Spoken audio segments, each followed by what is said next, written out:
चलिए, हमारा जो टॉपिक शुरू हुआ है इसका नाम गति है, मोशन है। मैं समझा रहा था आपको कि कोई वस्तु गतिमान है तो कैसे पहचानेंगे, कि कैसे उसे परिभाषित करेंगे। एक ही वस्तु किसी एक वस्तु के लिए गतिमान होगी तो दूसरे के सापेक्ष वो विराम में होगी।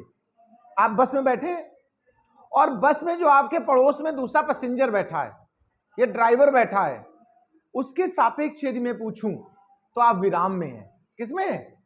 लेकिन बस से बाहर जब खिड़की में झांक करके देखते हैं और पेड़ खड़ा होता है जो बाहर, और बस तुम्हारी चल रही है, तो उस बाहर वाले पेड़ के सापेक्ष आप किसमें हैं? गति में।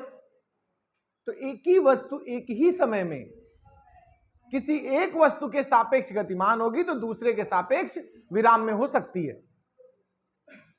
तो परिभाषा लिख दीजिए जरा, गति की परिभाषा लिखिए। यदि कोई वस्तु समय गुजरने के साथ साथ यदि कोई वस्तु समय गुजरने के साथ साथ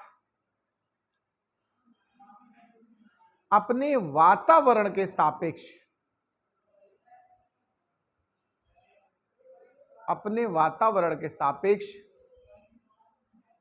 स्थान परिवर्तित करती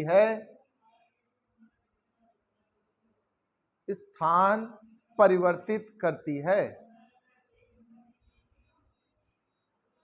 तो वह वस्तु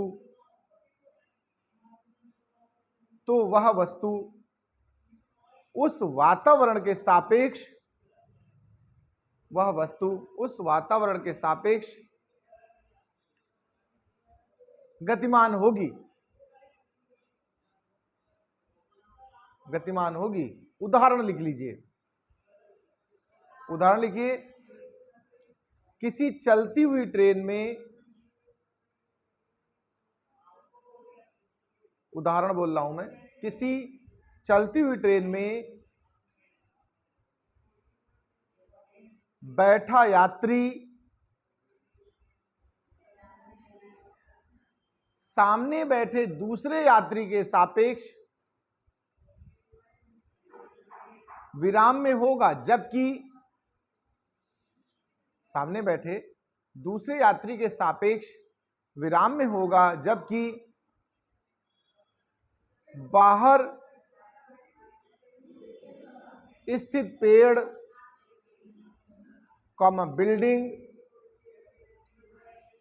बिल्डिंग मतलब भवन कह सकते हो, मकान कह सकते हो, पेड़ भवन आदि के सापेक्ष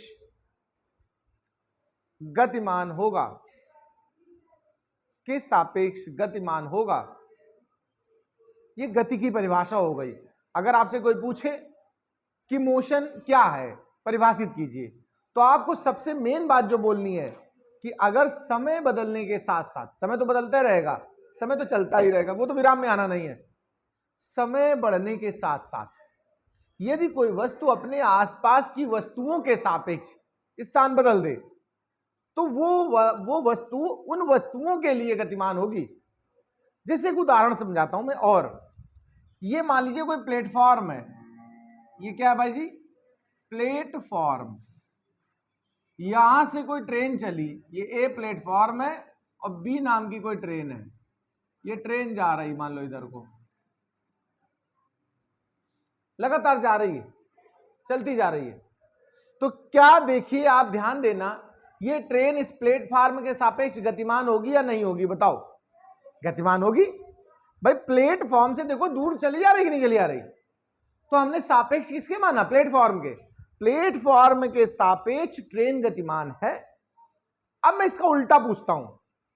मैं कहता हूं ये बताओ, ट्रेन के सापेक्ष क्या प्लेटफॉर्म गतिमान है या नहीं है? ट्रेन के सापेक्ष प्लेटफॉर्म गतिमान है या विराम में है? नहीं, ये विराम में बिल्कुल नहीं है। प्लेटफॉर्म भी गतिमान है ट्रेन के सापेक्ष।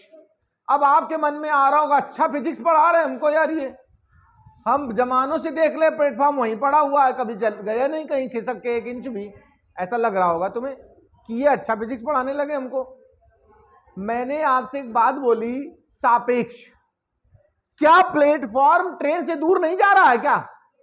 अगर ट्रेन दूर जा रही, मान लो ये 10 किलोमीटर दूर चली गई, तो ट्रेन के सापेक्ष देखो प्लेटफॉर्म पीछे नहीं चला गया 10 किलोमीटर, बताओ। अच्छा, यहां सापेक्षता से मतलब है यदि ट्रेन गतिमान है प्लेटफॉर्म के सापेक्ष तो प्लेटफॉर्म भी गतिमान है ट्रेन के सापेक्ष, भले वो प्लेटफॉर्म बगल में जो बिल्डिंग खड़ी थी उसके लिए विराम में हो।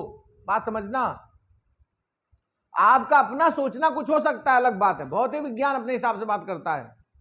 तुम्हें लग रहा होगा कि अच्छा प्लेटफॉर्मों चलता है, ये नई बात बता रहे हैं हमको, ऐसा लग रहा हो शायद। वो मुस्कुरा रही, कह रही हाँ ये तो पहली बार सुना, अभी प्लेटफॉर्म चला दिया, कल को कहा मकान के नहीं चल रहा है, कहा होटल गतिमान बता दें। होता है, यस।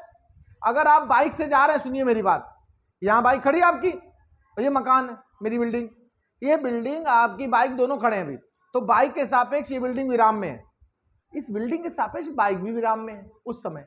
अब आप बाइक स्टार्ट करके चल दिए, तो बाइक इस बिल्डिंग के सापेक्ष गतिमान हुई कि नहीं हुई? तो आपसे पूछे हम बाइक के सापेक्ष बिल्डिंग, तो आप कहो ये भी गतिमान है, क्योंकि गतिमान गति की जो परिभाषा मैंने बोली, बात सुनिए, उसमें कहा गया है कि वातावरण के सापेक्ष, आसपास की वस्तुओं के सापेक्ष यदि स्थान बदले, तो जब बाइक यहां से बदल के दूसरी वस्तु के पास पहुंच गई तो बाइक के हिसाब से इस बिल्डिंग को देखा जाए तो उससे दूर हो गई कि नहीं हो गई? ये नियम भौतिक विज्ञान का है, इसको समझ लें। अगर ये वस्तु कोई भी हो, इसमें दिमाग नहीं लगाने की जरूरत है कि अच्छा प्लेटफॉर्म हो, स्टेशन हो, बिल्डिंग हो, होटल हो, कुछ भी हो, सब गति करते हैं। यदि ये वस्तु के सापेक्ष बी गतिमान है तो पक्का बी के सापेक्ष ए गतिमान होगा, भले तुम्हें लगे और चाहे ना लगे। तुम्हें हो सकता है एहसास ना हो कि तुम्हें लग रहा हो उल्टी सीधी बातें बता रहे हैं हमको, लेकिन ये बात सत्य है जो हम बता रहे हैं, इसको याद रखना। तो ये भी एक उदाहरण हो गया आपके लिए। अब हम विराम की परिभाषा बोलते हैं, लिखिए, हेडिंग डालिए, विराम। विराम को रेस्ट कहते हैं। इसकी परिभाषा लिखिए, यदि कोई वस्तु अपने आसपास की वस्तुओं के सापेक्ष, यदि कोई वस्तु अपने आसपास की वस्तुओं के सापेक्ष समय परिवर्तन होने पर भी स्थान परिवर्तन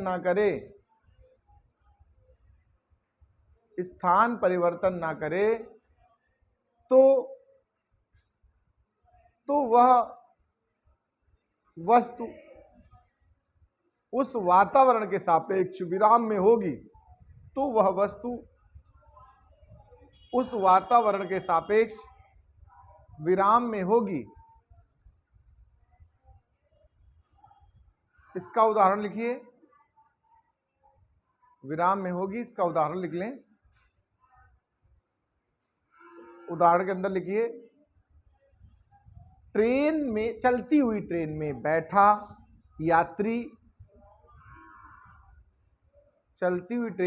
यात्री अपने सहयात्री के सापेक्ष, सहयात्री समझते हो ना, जो साथ में यात्रा करते हैं। चलती हुई ट्रेन में बैठा यात्री अपने सहयात्री के सापेक्ष, अच्छा सहयात्री ना कहें हम, पंखा कह दें जो ट्रेन में टंगा होता, उसके सापेक्ष, सीट कह दें उसके सापेक्ष, सबके सापेक्ष विराम में है कि नहीं? हाँ, तो आप लिख सकते हो अपने मन से दो चार और बातें भी, फिलहाल हम सहयात्री कह रहे हैं।